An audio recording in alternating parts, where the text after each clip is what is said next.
Cow 22.1 is a two-part workout. Part 1 is a couplet of thrusters and toes to bar.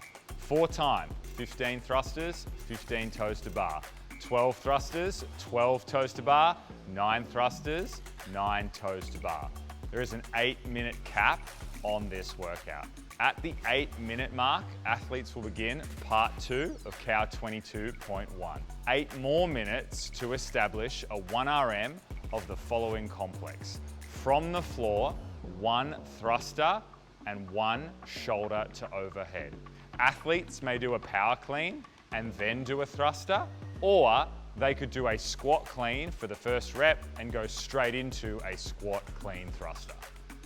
In the thruster, the crease of the hip must be below the knee at the bottom, and at the top, the athlete must show straight arms with the bar over the middle of the body. The RX loads for the thruster are 50 and 35, for intermediate, 40 and 30, and for scaled, 30 and 20.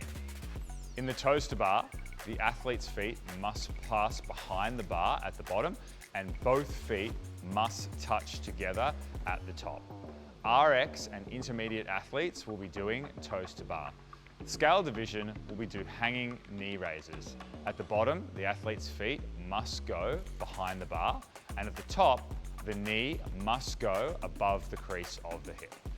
At the 8-minute mark, all athletes will commence the second part of Cow 22.1. No lifting is allowed before the 8-minute mark. If an athlete finishes part 1 prior to the 8-minute mark, they can simply rest. The athlete is allowed to take as many attempts as they like. The bar will start on the ground, and the athlete can perform any style of clean that they wish. If they perform a power clean, the athlete must then ride down to the bottom of the squat, where once again, the hip will be below the knee. At the top, the bar must be overhead, in line with the middle of the body. The bar will then come back to the shoulder, and the athlete can do any style of lift they wish to once again get the bar to the same finishing position. This could include a push press, push jerk, or split jerk.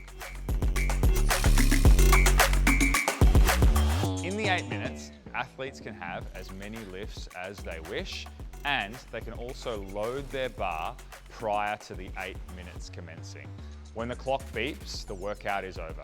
If the athlete is in the middle of completing one of their complexes, that will not count. Athletes will receive 2 completely separate scores for this workout. One score being either the time or the reps completed in part 1, and the second score being the heaviest successful lift of the complex.